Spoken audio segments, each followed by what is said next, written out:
Aujourd'hui, je vais vous montrer comment changer l'impulseur sur un moteur hors-bord Evinrude de 6 chevaux produit de 1965 à 1979 avec quelques modifications. Le même moteur a également été produit et vendu sous le nom de Johnson 6 chevaux. La différence réside dans le bac et le capot du moteur. Toutes les autres pièces sont identiques. C'est l'un des moteurs les plus robustes et fiables jamais fabriqués. Veuillez noter que la plupart des moteurs de cette époque ont une méthode presque identique pour changer l'impulseur, ainsi que dans la conception des pièces. La différence réside uniquement dans leur taille, qui augmente avec la puissance. Voici les moteurs qui ont une méthode presque identique pour changer l'impulseur. 5.5, 9.5, 10, 16, 18, 20, 25 et 33 chevaux ainsi que d'autres. Avant de retirer l'unité inférieure, vous devez dévisser les 4 boulons qui la maintiennent en place. Ensuite, passez en marche avant et tirez l'unité inférieure vers le bas. Cela vous donnera accès au boulon de connexion en laiton qui maintient le mécanisme de changement de vitesse. Sur certains moteurs, l'unité inférieure descend suffisamment pour fournir l'espace nécessaire pour le dévisser. Dans ce cas, ce n'est pas le cas, et comme vous pouvez le voir, l'accès est limité. Naturellement, au fil des ans, cet impulseur a été remplacé au moins quelques fois, ce qui suggère qu'il pourrait y avoir des surprises.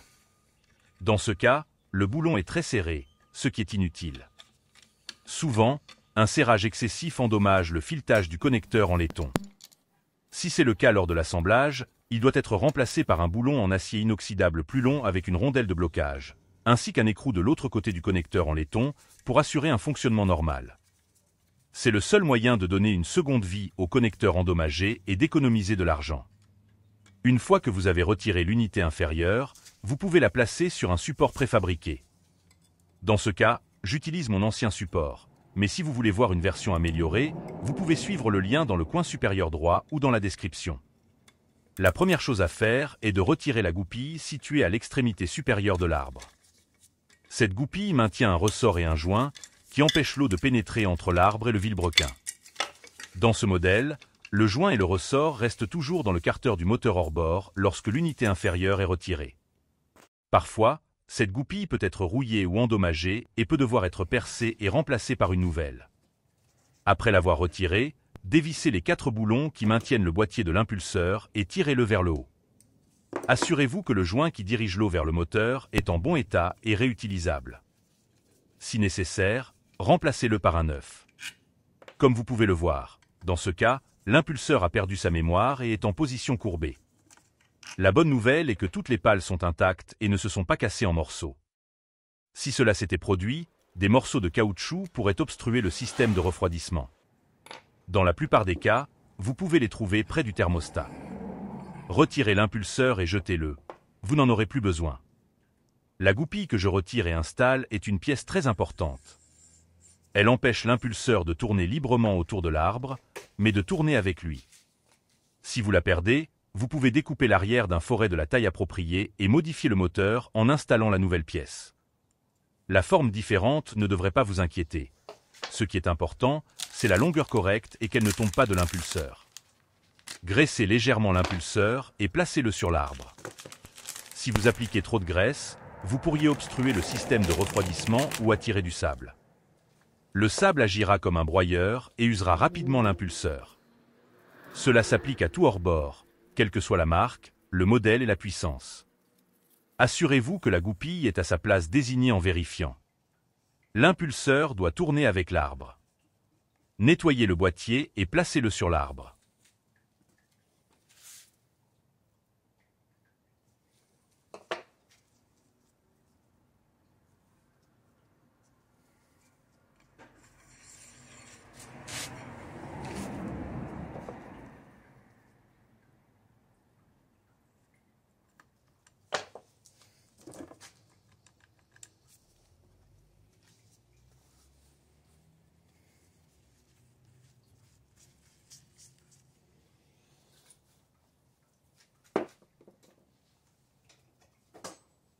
Aucun silicone ou joint n'est nécessaire ici.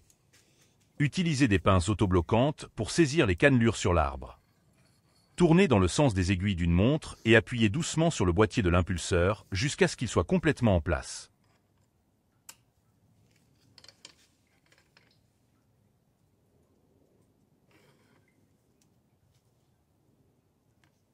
Cela alignera correctement les pales de l'impulseur. Tourner dans le sens inverse des aiguilles d'une montre fera orienter les pales dans le mauvais sens et ne pompera pas d'eau. Serrez les 4 boulons, puis utilisez les pinces pour vérifier comment l'arbre tourne. Il doit tourner avec une certaine résistance, mais pas avec un effort excessif.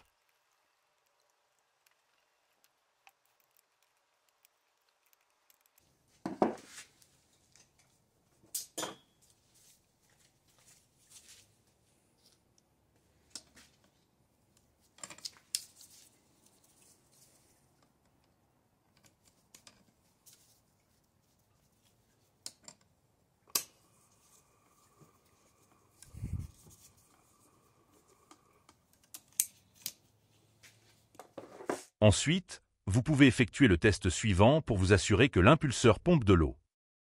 Le test n'est pas obligatoire, mais est recommandé. Dans ce cas, je vais démontrer avec une autre unité inférieure que j'ai enregistrée. Comme vous le voyez, j'ai serré l'arbre dans une perceuse électrique. Le sens de rotation de l'arbre est toujours vers la droite. Si vous inversez accidentellement le sens, vous risquez que certaines pales de l'impulseur s'orientent dans le mauvais sens et ne puissent pas pomper l'eau. Même si vous corrigez le sens de rotation vers la droite, elles ne se réaligneront jamais correctement. Assurez-vous que l'unité inférieure est désengagée en position neutre et maintenez-la aussi haut que possible, en gardant vos mains éloignées de l'hélice. Maintenant, vous pouvez effectuer le test. Immersez-la suffisamment pour aspirer de l'eau et tester. L'eau pompée doit avoir un bon débit comme dans ce cas. Lors du démontage de la perceuse, faites attention à ne pas tourner l'arbre vers la gauche, car cela inversera les pales de l'impulseur. Réinstallez la goupille sur l'arbre et graissez l'arbre. Cela le protégera de l'eau qui pénétrera inévitablement et provoquera la rouille, ce qui pourrait bloquer l'arbre dans le vilebrequin. Le graissage s'applique à toutes les marques et modèles de moteurs hors-bord, tels que Yamaha, Honda, Suzuki, Mercury, Johnson, Evinrude et bien d'autres. Replacez l'unité inférieure sur le moteur dans l'ordre inverse.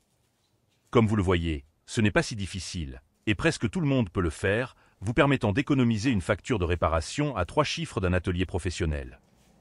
On me demande souvent quand remplacer l'impulseur.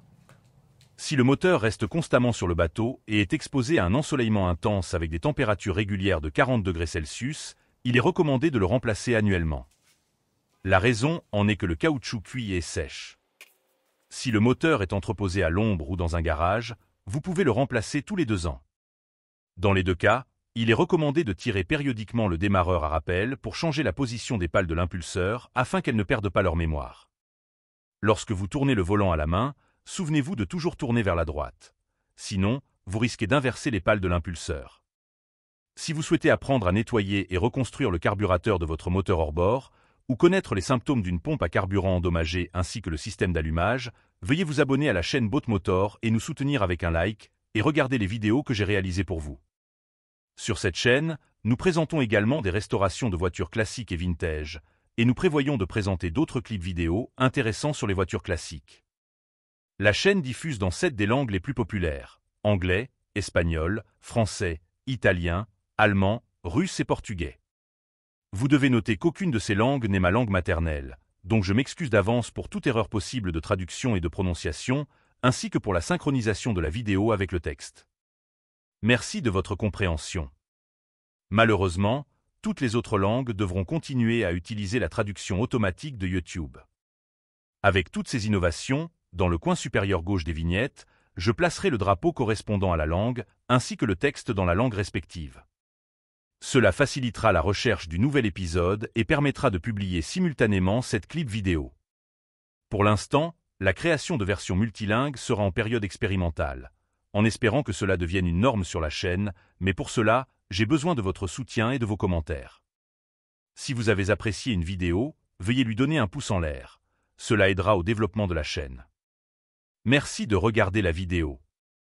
Je vous souhaite du succès dans tous vos projets.